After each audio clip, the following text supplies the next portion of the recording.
আসসালামু আলাইকুম। বাংলাদেশ বেতার, গোপালগঞ্জ। খবর পড়ছি সুবর্ণা রায়। গতকাল সকালে জেলা পুলিশের আয়োজনে ফরিদপুর পুলিশ হাসপাতালের প্যাথোলজি বিভাগের শুভ উদ্বোধন করা হয়েছে। প্যাথোলজি বিভাগের উদ্বোধন ঘোষণা করেন Faridpur police super Mohammad Nazrul Islam, PPM. এ সময় তিনি বলেন, জেলা পুলিশের সব পর্যায়ের সদস্য ও তাদের পরিবারের জন্য মানসম্মত চিকিৎসা সেবা নিশ্চিত করতে নতুন এ প্যাথোলজি বিভাগ গুরুত্বপূর্ণ ভূমিকা রাখবে।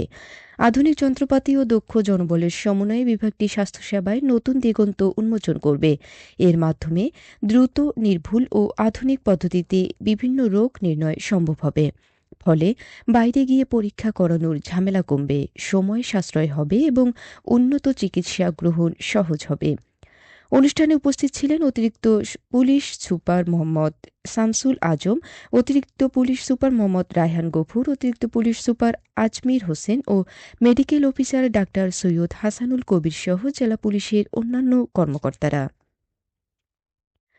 মাদারীপুরের শিবচরে ঢাকা ভাঙ্গা এক্সপ্রেসওয়েতে চাঁদাবাজি ও অতিরিক্ত ভাড়া আদায় বন্ধে ঝটিকা অভিযান পরিচালনা করেছেন শিবচর ১ আসনের সংসদ সদস্য সাইদ উদ্দিন আহমেদ হানজালা। গতকাল সকাল থেকে দুপুর পর্যন্ত তিনি পাঁচচর ও সূর্যনগর বাসস্ট্যান্ড এবং পাঁচচর গোলচত্বর পরিদর্শন করেন। স্থানীয়রা জানায়, কয়েকটি স্টপেজে একটি চক্র দীর্ঘদিন ধরে যাত্রী প্রতি ২০ টাকা করে চাঁদা আদায় করছিল।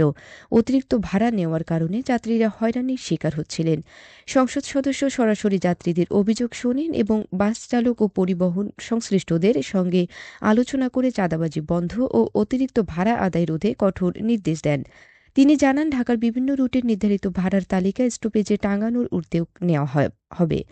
আসন্ন ঈদে যাতে যাত্রীরা কোনো ধরনের হয়রানি না হয় সে লক্ষ্যে প্রশাসনের সঙ্গে সমন্বয় করে প্রয়োজনীয় ব্যবস্থা গ্রহণ করা হবে। অভিযানে শিবচর থানা পুলিশ উপস্থিত ছিলেন। এদিকে মাদারীপুর সদর উপজেলার পাঁচখোলা ইউনিয়নে অবৈধভাবে জ্বালানি কাঠ ব্যবহার ও লাইসেন্স বহির্ভূত কার্যক্রম পরিচালনার দায়ে ২টি ইট ভাটাকে জরিমানা করেছে ভ্রাম্যমাণ আদালত। গতকাল সকাল থেকে দুপুর পর্যন্ত পরিচালিত অভিযানে নেতৃত্ব দেন এক্সিকিউটিভ ম্যাজিস্ট্রেট নাজমুল আলম। বিশেষ অভিযোগের ভিত্তিতে পাঁচখোলা ইউনিয়নের জেএসবি ও এমআরকে নামের ২টি ইটভাটায় অভিযান চালানো হয়। অভিযানে সরকারি নিষেধাজ্ঞা অমান্য করে অবৈধভাবে জ্বালানি কাঠ ব্যবহার এবং ভাটায় সমিল স্থাপনের প্রমাণ পাওয়া যায়।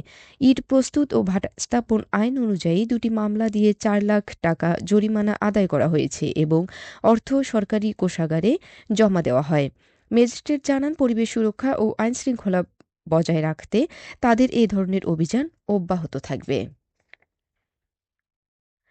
মাদারীপুরে আজকের নিত্যপণ্যের পাইকারি ও খুচরা বাজার দর প্রকাশ করা হয়েছে। জেলা কৃষি বিপণন কর্মকর্তার তথ্যমতে পেঁয়াজ প্রতি কেজি পাইকারিতে ৩০ থেকে ৩৫ টাকা এবং খুচরা পর্যায়ে ৪০ থেকে ৪৫ টাকা দরে বিক্রি হচ্ছে। দেশি রসুন পাইকারিতে ৮০ থেকে ৯০ টাকা এবং খুচরায় ১২০ থেকে ১৩০ টাকা। কাঁচামরিচ পাইকারিতে ১০০ থেকে ১২০ টাকা ও খুচরায় ১৪০ থেকে ১৫০ টাকা দরে বিক্রি হচ্ছে। বেগুন পাইকারিতে ৬০ থেকে ৭০ টাকা এবং খুচরায় ৮০ থেকে ৯০ টাকা। শসা পাইকারিতে ৫০ থেকে ৬০ টাকা এবং খুচরায় ৭০ থেকে ৮০ টাকা দরে বিক্রি হচ্ছে। ডিম প্রতি কেস পাইকারিতে ২৩০ থেকে ২৪০ টাকা এবং খুচরায় ২৭০ থেকে ২৮০ টাকা। ছোলা পাইকারিতে ৭০ থেকে ৭৫ টাকা এবং খুচরায় ৮০ থেকে ৮৫ টাকা। উন্নত মানের মসুরের ডাল পাইকারিতে ১৪০ থেকে ১৪৫ টাকা ও খুচরায় ১৫০ থেকে ১৫৫ টাকা। সাধারণ মানের মসুর ডাল পাইকারিতে ৭৫ থেকে ৮০ টাকা এবং খুচরায় ৮৫ থেকে ৯০ টাকা। মাদারীপুর কৃষি বিপণন কর্মকর্তা রুবেল মিয়া বাজার পরিদর্শন শেষে জানান, সরবরাহ বৃদ্ধি পাওয়ায় বাজারে কিছু নিত্যপণ্যের দাম কিছুটা কমেছে। গোপালগঞ্জের মুকসুদপুরে ট্রাক ও মোটরসাইকেলের মুখোমুখি সংঘর্ষে ২ স্কুলছাত্র নিহত হয়েছে।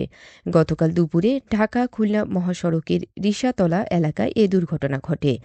নিহতরা হল মুকসুদপুর উপজেলার এস.জে. সরকারি উচ্চ বিদ্যালয়ের ১০ম শ্রেণীর শিক্ষার্থী রাফসান রাফি ও অনুজ মজুমদার।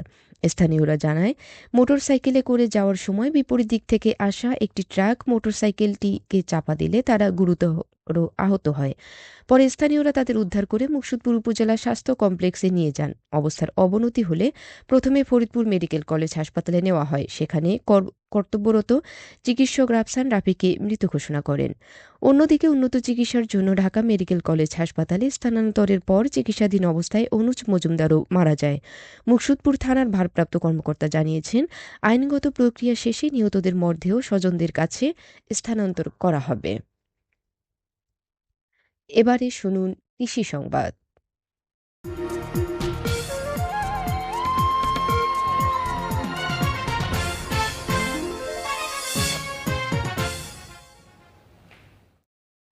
ভালো দাম পাওয়ায় গোপালগঞ্জে প্রতি বছরই মুড়িকাটা পেঁয়াজের চাষাবাদ বাড়ছে। লাভজনক হওয়ায় জেলা কৃষকেরা এ জাতের পেঁয়াজ চাষে ক্রমেই আগ্রহী হয়ে উঠছেন। কৃষি বিভাগ জানায়, মুড়িকাটা পেঁয়াজের বাজার মূল্য ভালো থাকায় একদিকে যেমন কৃষকেরা এই চাষে ঝুঁকছেন, অন্যদিকে কৃষি বিভাগও তাদের উদ্বুদ্ধ করছে। প্রয়োজনীয় পরামর্শ ও প্রণোদনা দিয়ে মুড়িকাটা পেঁয়াজের আবাদ সম্প্রসারণে কাজ করছে সংশ্লিষ্টরা। কৃষি সম্প্রসারণ অধিদপ্তরের উপপরিচালক ড মোহাম্মদ মামুনুর রহমান জানান, কৃষকদের প্রণোদনা ও কারিগরি সহায়তা দিয়ে মুড়িকাটা পেঁয়াজ চাষে আরও উৎসাহিত করা হচ্ছে। এবছর জেলায় প্রায় ৪,১৩০ হেক্টর জমিতে পেঁয়াজের আবাদ হয়েছে বলেও জানান তিনি। জানিয়ে দিচ্ছি ইফতার ও সেহরির সময়সূচি। গোপালগঞ্জ ও এর পার্শ্ববর্তী এলাকার সময় অনুযায়ী আজকের ইফতার আজ সন্ধ্যা ৬টা ৩ মিনিটে ও আগামীকাল সেহরির শেষ সময় ভোর ৫টা বেজে ৮ মিনিটে। সবশেষে আবহাওয়া।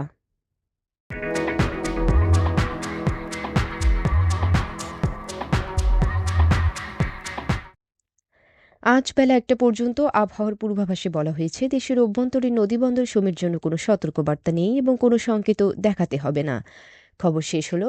আমাদের পরবর্তী খবর প্রচারিত হবে আগামীকাল সকাল ৮টা বেজে ৩০ মিনিটে বাংলায়।